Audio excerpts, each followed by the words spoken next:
Welcome back to Yoga Awakening. I'm Katie. And welcome back to the Kripalu Yoga for Older Beginners series. So this is part 2 of our series. If you haven't taken our part 1 class, I'll leave a link in the description box below so you can check it out. But you don't need to have taken part 1 in order to join me here for part 2. Today in the series, we're going to explore the 6 movements of the spine for our warm-up, and then we'll see a number of modifications and variations for a traditional sun salutation.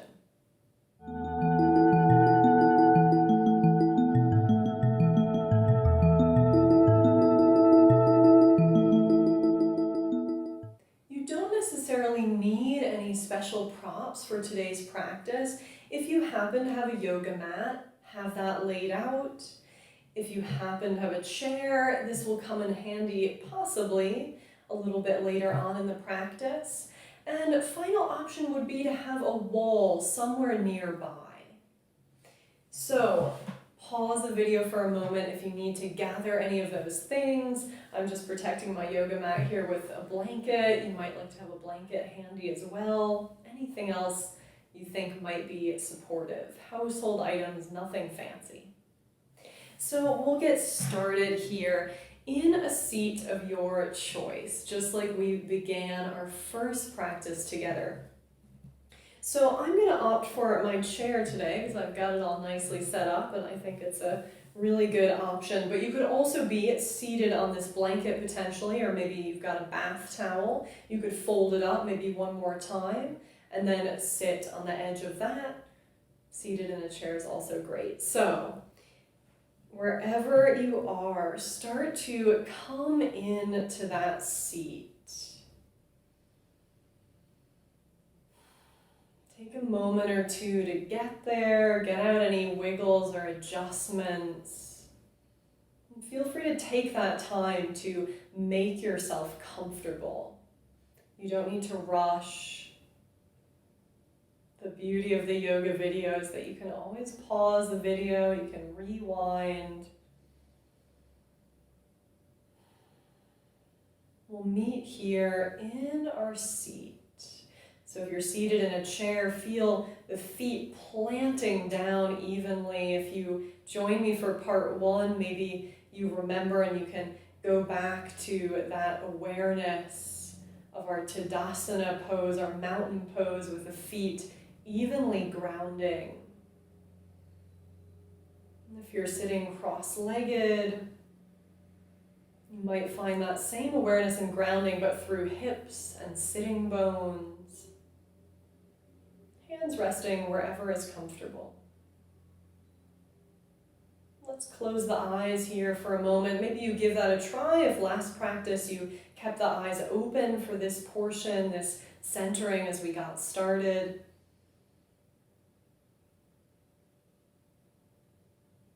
We'll take 5 rounds of belly breaths. So as you inhale, feel the belly expand, and that might just be a very subtle expansion, or maybe it's helpful to exaggerate that movement a little bit as you get started. And then on the exhale, the belly contracts slightly. 4 more, just like that.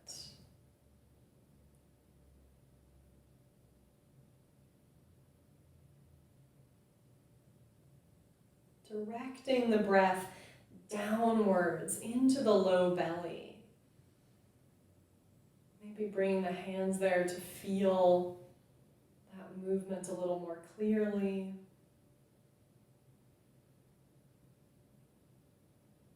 Let's do 2 more, wherever you are.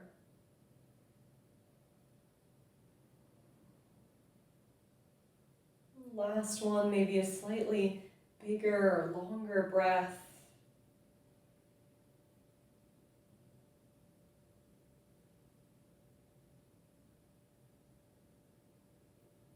On the exhale, emptying out all the air. And then once the breath naturally starts back up again with your next inhale, you might continue those belly breaths. Maybe you continue them for as much of the practice as you remember to, or you can allow the breath to return back to its natural rhythm and movement in the body. But we start by bringing attention to the breath so that we can start to turn the attention inwards into the subtler areas of the body, the subtler sensations, the subtler experiences.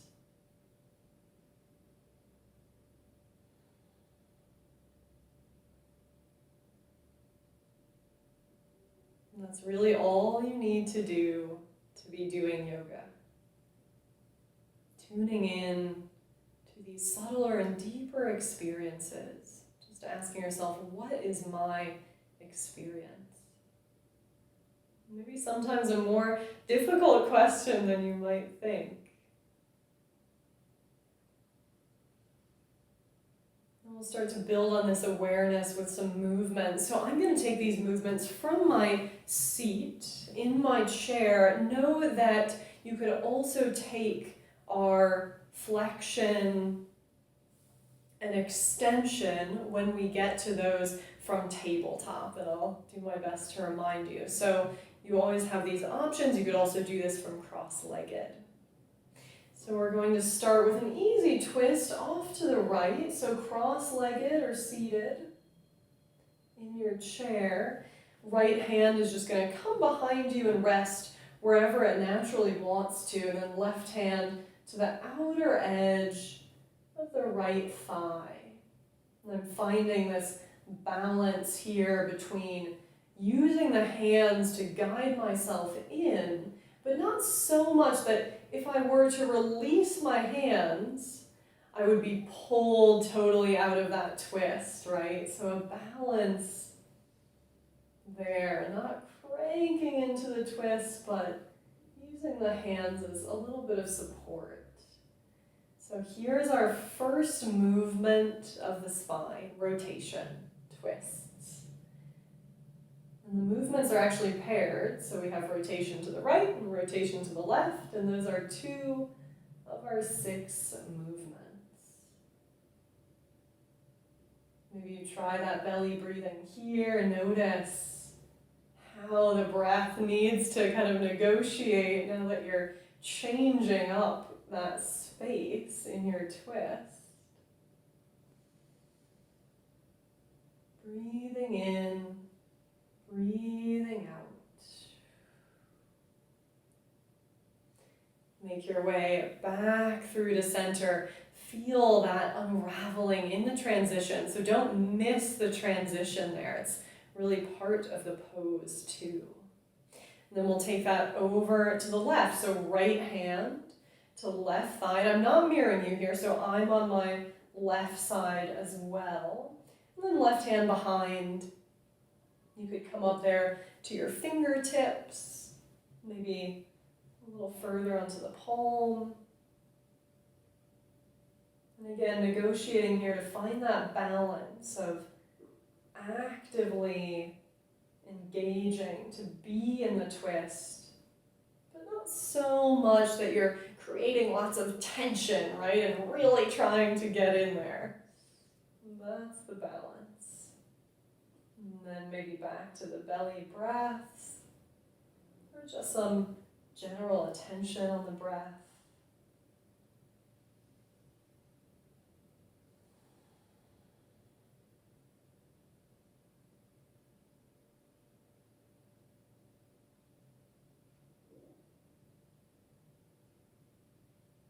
One more inhale and exhale. Back through to center. So let's move on to our next 2 paired movements. And this is our lateral flexion, what we might often more commonly call side bending. So you can see how I'm tipping the torso off to one side, and it's kind of like my armpit is getting closer to my hip. So different from rotation, which you can probably feel as well if you bring the arms up, kind of parallel with the floor. Here's rotation, and here's that lateral flexion or side bending. So we'll start bending over to the right, and I like to bring my hand, if I were cross-legged on the mat, kind of quite a ways out away from the hip, so I give myself plenty of space. But here in the chair, I'll bring my hand right close up to the right hip, and then left arm reaches up and overhead. So as simple as that. So I'm feeling the right armpit get closer to the right hip, and then the left armpit getting further away from the left hip. And there's my lateral flexion on our first side. Noticing once again this balance of activation and softness that you can cultivate. So of course you will be engaging many muscles here in the body to hold you in this shape. But maybe there's some muscles you can soften, maybe those are the muscles in the face or the jaw. And on your exhale, come on out, we'll take that to our second side, so that's left hand down, right arm up and overhead. You always have the option here to bring the right hand to the hip. And that's going to give you the same lateral flexion there, but just without this weight of the arm being added. So we always have options. Feeling this stretch and tug of the skin, this opening there through the right side body now.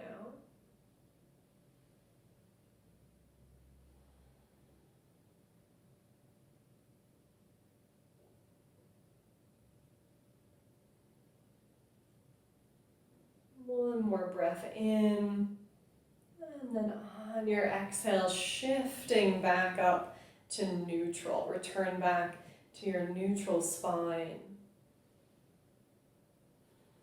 And then we'll take this into our final 2 paired movements. So those 6 movements in total. We've had rotation, lateral flexion, and now we have flexion and extension. So this is where you could come on down to the mat, tabletop, and you could take your very traditional cat-cow. I'm going to opt for cat-cow here in a seat, which is also a really nice option. And I'm just going to turn my chair around to the side so you can see the movements of the spine a little bit more clearly. So here I am in my seat, or I could be cross-legged on the floor, or tabletop. So we're going to start with extension. And this is what we think of as that kind of back bend opening of the chest. So extension. And I like when I'm in my seat to bring the hands right to the knees and kind of use a little bit of leverage there, more than anything just to create support. So again, we're not forcing ourselves into our deepest capacity. So you might test out and kind of see where that is. How far can I go? And you might back out just enough so that you can still feel comfortable and still feel like you can breathe deeply. So here's that puffing out of the chest, freedom in the belly, kind of imagining as though I were trying to draw the chest towards the front of my space. And final option there might be to open the front of the neck a little bit if that feels okay for you in the neck. Otherwise, gaze straight ahead or straight down. Extending the spine as you breathe. Inhale. Exhale. Here we are transitioning into flexion. I like to think about starting from the base of the spine, the tailbone. And then I start to round the spine. And here's that kind of Halloween cat that we sometimes refer to or allude to when we're in our tabletop and I have this arched cat spine. Once again, from seated, I'm using my hands, and now they're kind of keeping me from falling totally backwards, right? I'm using them on the knees for a little support, and then I'm going to finally release a little bit of the weight of the head. So chin tucking, letting the spine round, so the shoulder blades are going to get further away from one another. Shoulders coming forwards. And then let's move through those two poses a few more times. So here's our little bit of flow as we end our warm-up.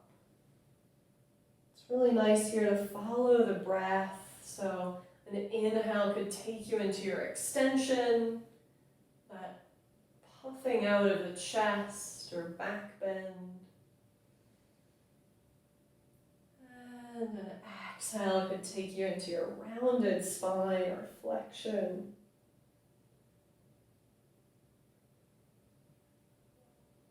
If you're seated, you'll probably also especially notice this tilting of the pelvis that follows you through these movements. The pelvis is really the bowl of the spine. So we have this bowl and then the long spine growing out from that space. So a couple more, wiggling around as you need to, just feeling it out, feeling what the spine feels like today. And that will probably change day to day as you come back to your yoga practice. Maybe some days some sounds will accompany. Maybe some days things will feel a little stiffer, and some days a little more open. And let's end here in flexion. And come on back up to neutral. And final movement before we transition to look at our sun salutation. Just a little movement for the neck. It's such an important thing to bring some attention to. I know I often can have some tension, tightness, and pain here through the upper shoulders, upper traps, and neck. So my first move is just a simple turn of the head over to the right. So chin will get closer to the right shoulder. I'm back here in my neutral seat of choice. Finding this lengthening through the left side of the neck. Eyes open or closed as you like. Transition slowly through center. Take that over to your second side. Chin gets closer to left shoulder. Keeping the rest of the body relatively still.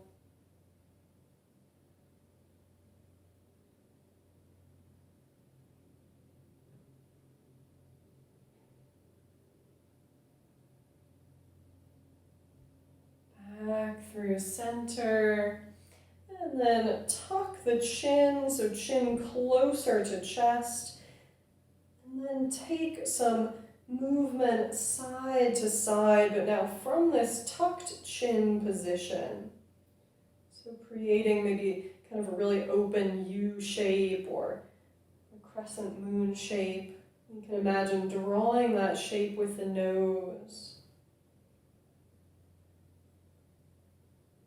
See how much attention you can bring into the neck. So maybe closing the eyes and just envisioning those tissues.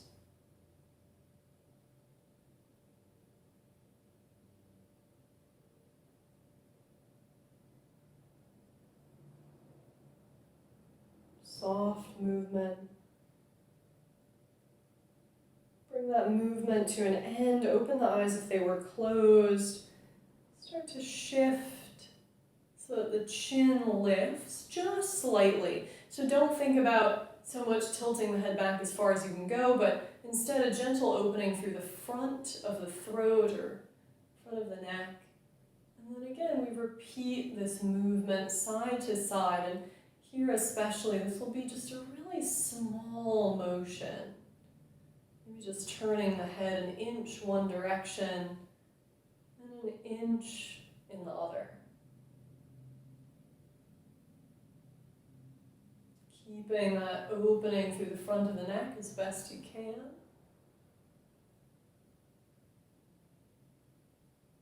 And then transition back to your neutral position. Great. Let's check out our different options for sun salutations. So, we have three, well, I'm sure there are probably more than three, but three general options here. And we'll walk through each of them briefly. I'm going to set my blanket off to the side for now, but know that you could always use a blanket or something to pad the knees. Really nice option. So my three options are first, to do all of the poses in the chair. And some of them will be familiar to you if you just did some of those in the chair. So maybe if you were in the chair for your previous poses or cross-legged, you might like to continue here. You can mix it up. You can try out some of the variations. Don't be afraid to try things out. If they don't work, just move on to one of your other options. Our next option is at the wall. And I really like this option. So this one will be standing, but it will be at the wall, using the wall in a few different ways for support. And I just have a bookshelf here. I don't recommend that you do this with the bookshelf, but I will demonstrate for you over here. And then our final option is a little bit more traditional, but just a different option, and that's using your mat or your space, your floor space. You'll start standing just as we will at the wall, and then you'll be transitioning onto all fours. So, first option here, and we're all going to start out the same with the same couple of movements, and then we'll start to diverge into our own paths. And don't worry if you forget one of the movements or you can't remember the order. We'll do this a couple of times and you'll have a chance to try things out. So here I am in my seat, and our first movement is hands to heart center. This position is called Anjali Mudra. We sometimes call it prayer position. You can think of pressing one palm into the other and vice versa. So creating a little bit of activation as much as you like. Maybe you really actively press and the elbows start to lift up. Really nice way to start to create some engagement. Here's our first move. On an inhale, arms sweep out to the side, up and overhead. Gaze can stay straight out in front of you, especially nice if you're finding balance to be a little bit of a challenge, or maybe there's some dizziness. Keep that gaze out in front of you or down on the ground. Other option might be to tilt the head up towards the hands. And then exhale, hands come out to the side, sweeping down. They find their position back at heart center, Anjali Mudra. So here's that option, standing. And sweeping back down, returning to heart center. Same at the wall, you won't be using the wall for that one quite yet. Our next move is going to be whatever we're doing for a sort of push-up, which we call chaturanga. So if you're seated in a chair, you're going to have a different option, but something that's also going to be really nice to activate through shoulders and arms. And I'm going to send the arms out to a T, so you can follow along with me here, just trying out all the options to get started. Arms out to a T, so roughly parallel with the floor, you can check. And then I'm going to make these small circles. It's almost like I'm thinking about drawing a circle with the tips of my fingers in the air. And it's going to be small, so we're not looking for huge movements like this, although that would be nice too. But for today, it's just these little circles, and that's kind of where the challenge comes in. Circles, just one way to start. Think about the control you can have here. So again, it's not about how big the movement is. It's actually about how small you can make it and how controlled it can feel. And you'll probably notice that as we're going here, you're starting to feel some activation in the shoulders and the arms. And that's great. That's exactly what we want, building strength. Reverse the direction of the circle if you haven't already, if you're still with me. I'm definitely feeling a little bit of warmth and spark and heat there building in the shoulders. And let's release, nice and slow. Hands to the tops of the thighs. So if you're going to follow along with me in that variation, when we repeat, you might just do 5 or 10 circles one direction, 5 or 10 circles the other. Sometimes it's helpful to count so you know where you're going and you know when you're done. So if I'm going to go ahead and use my wall as the prop, so here I've done my sun breath, Anjali Mudra, then I'm going to go ahead and bring hands to the wall, nice and wide, maybe a little wider than shoulders distance. I'm going to spread the fingers so the hands are really active. And all I'm going to do is send the elbows out to the sides as I bring the head and chest closer to the wall. The closer you get to the wall, the harder it will be because you also have to come back out. So keep that in mind. You might turn the fingers out ever so slightly in this orientation if that feels better for you. And then I'm coming through and back. So elbows start straight and bend. And they come back out. It's a really nice way to start to build your chaturanga practice, whatever that's going to look like for you. And then your final option here. So we've gotten started, top of our mat. There's our sun breath. I'm going to fold forward from the hips, allow the knees to bend generously. And I step one foot back, followed by the other. Here's where you can have your trusty blanket under the knees. Here I am in my tabletop position. I like to bring the hands just a little further forward of the shoulders. And then, same move as we did at the wall, but from this orientation. So elbows are going to go wide. I can lower down as much as I need and come back up. You can also come in to your knee down plank, which is going to have my knees behind my hips. And you could lower down all the way to the floor and then shift back up. So, picking your push-up challenge or your shoulder and arm challenge. And then if I'm in my chair, I've done my push-up, now comes our heart opener. So really this is just the sequence of opening it up and then folding forward potentially in some way, finding that work in shoulders and arms, and then opening the heart. So here's my heart opener next. In, seated. Hands to thighs, hugging the shoulder blades back towards one another. Maybe I even opt for this variation. Lifting the hands, squeezing the shoulder blades, drawing elbows back.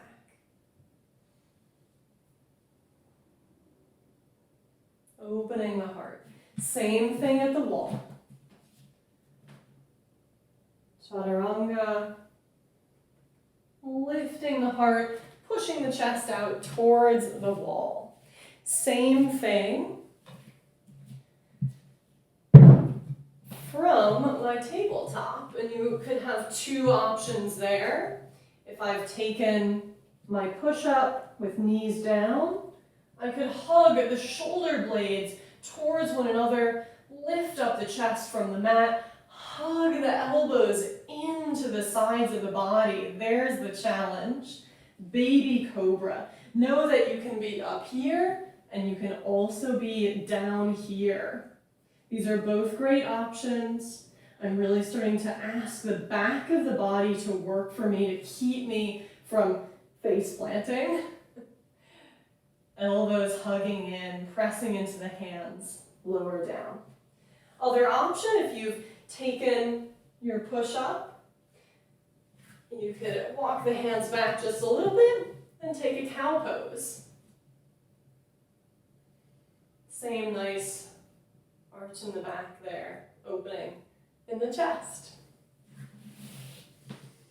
So our final pose will be some version of Adho Mukha Svanasana. So our baby cobra there is called Bhujangasana. And now we have our downward facing dog. So maybe a pose that just about everyone is familiar with, if it's the only pose they know from yoga. So here's your variation in a chair. It's just going to be this activation of the spine, of the core. I'm creating length in the spine as I press into the hands. So I'm coming forwards just a little bit, but not so much that I need to start to round the spine. So come forward as much as you can with that long spine. Maybe that's here, and I could start to bring the hands to the upper shins. And there's my long spine. You also have a really nice option here, which will be similar, or really the same at the wall. If you want to come out of your seat and use your chair as a prop, hands to the chair, feet walk back, downward facing dog using the chair. So hips are going back, legs are coming closer to straight. I'm opening up through the shoulders, sides of the body, backs of the legs, really nice. And I love the wall variation. Same position of the hands that we've had. Walking the feet back, and then just allowing the chest to drop as the hips come back. And you can adjust the hands wherever they want to be. Final option there is going to be either downward facing dog if you'd like to give it a try. So here I am in my tabletop, curl the toes under, lift the knees, press hips up and back. Feel free to adjust your stance any way you need, nice widening through the hands there. Bend the knees, send the chest back. Another really nice option, puppy pose. I release forearms to the mat. Start to walk the knees back just a little bit. Maybe I bring my head to the mat or to a blanket or a block or a pillow. So you're probably starting to see a theme here, and that all of these poses have this nice length that we're creating through the sides of the body and a really long extension through the spine. So let's give it a try.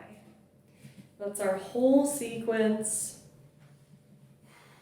Don't get too worried about the options. Maybe you just start with me here. We'll walk through one round in the chair and then one round at the wall. So feel free to start to mix it up in any way you want if you're remembering some of those shapes that you liked when you just tried them out this first time, or stick with me and we'll do it twice together. From your seat, hands start at the thighs, and then they meet together, Anjali Mudra, prayer position. Grounding down through the feet as you lift up on an inhale, arms sweep up and overhead. Exhale, arms release along the sides, and then they find their place again at heart center. One sun breath. Send the arms out to a T. Strong shoulders for a few rounds of our mini circles.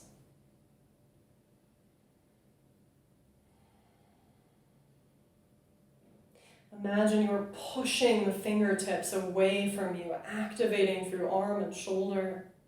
Reverse the circle if you haven't already. Small, controlled movements. Feel the warmth you're creating, the strength you're building. And release. Hands back to the thighs. Here comes our heart opener. Puff the chest out. Maybe your variation with hands on the thighs. Maybe lifting the hands up and drawing the elbows in towards one another. Big inhale. Exhale takes you into your long spine. Sending the torso forwards just enough so you can find that length of the spine, maybe there in your seat. Or coming on out of your chair long enough for one full round of breath in this Adho Mukha variation, down dog variation. Knees can be bent. Feet could be closer to the chair in a more lifted position. Imagine you could grow longer up and out through the crown of the head. If you're here with me, we'll meet in our Tadasana, our mountain pose. If you're seated in your chair, find that grounding down of the feet. Breathe in, breathe out. One sun salutation complete. I'll set my chair here off to the side. We move on for one more round, this time at the wall, or maybe you're experimenting with starting standing and transitioning into your tabletop. So I'm just going to play around a little, find my distance from the wall that I'm going to want. So maybe you just start out measuring that. Feet probably at least a foot away from your wall, if not a little more. And then I'll start in Tadasana. Follow along with me. On your inhale, sweep the arms up and overhead. Fingertips could touch, or a nice wide V. Exhale, release the arms, bring them to heart center, Anjali Mudra.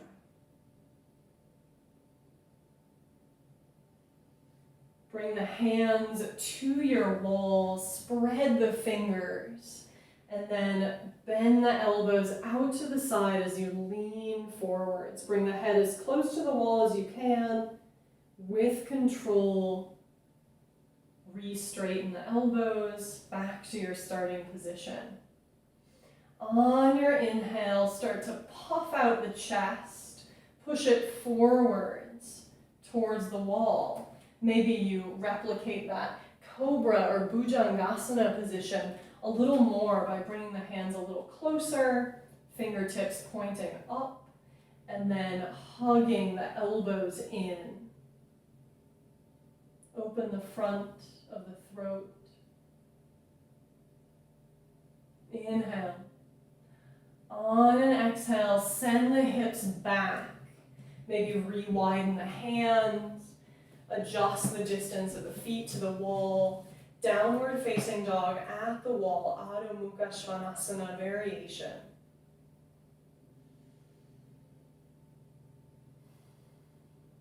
Stick with me here for one more full round of breath.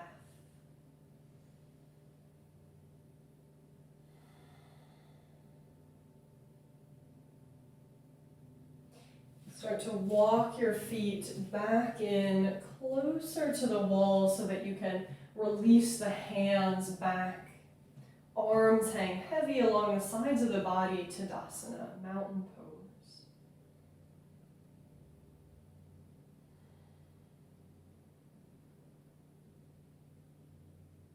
One more breath in. One more breath out. And let's wind it down. I'm going to move my chair out of my way, off to the side. You can go ahead and do the same if you are using it. We're coming down into our final resting shape, and you have two options today. Your first option is a sort of extended child's pose. It's an extended balasana. So for this one, I've got my big toes coming closer together underneath me, sitting hips to heels. I'm widening the knees any amount. Once you get down into the shape, you can adjust and see what you prefer. I'm releasing forearms in front of me and then bowing the head. This would be a great place if you've got some sort of towel or blanket, maybe to rest the forehead on that prop.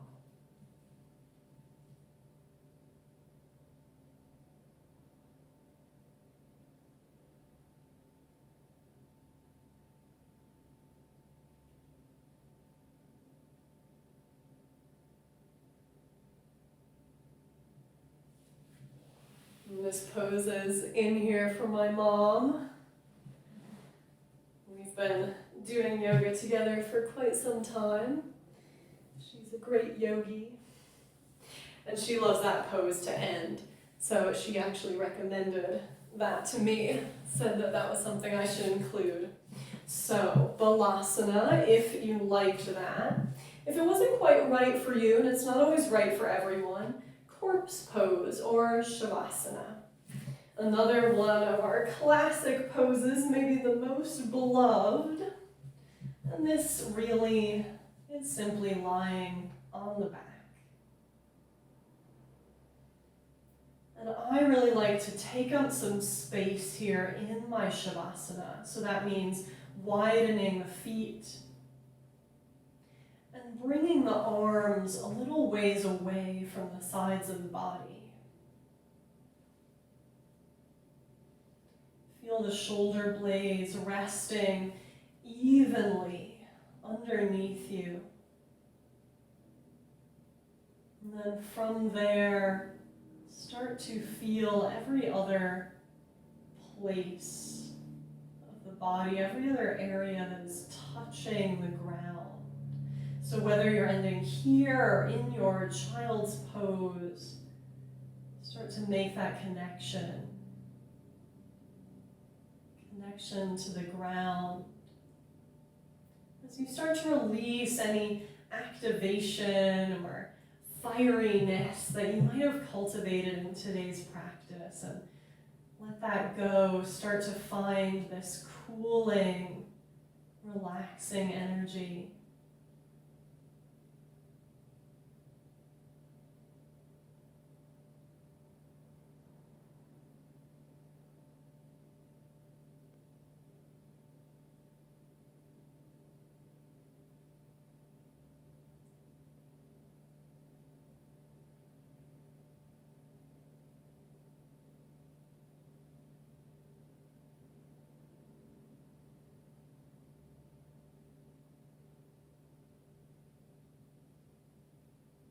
Noticing the ebb and flow of the breath, your life force.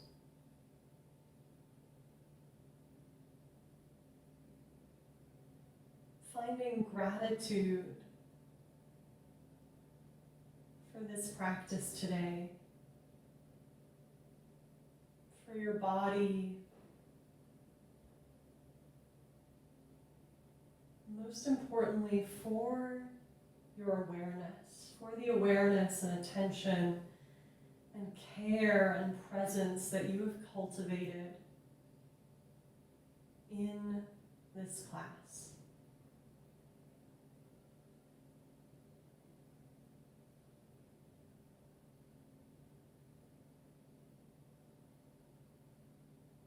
Feel free to stay in your restful shape for at least a few more rounds of breath, or maybe a few more minutes if you have them to spare.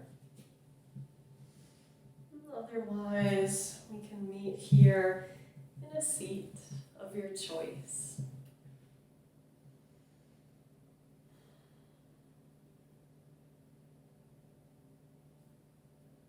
Draw the hands to heart center, back to our Anjali Mudra. And say with me, the light in me bows to the light in you. Namaste.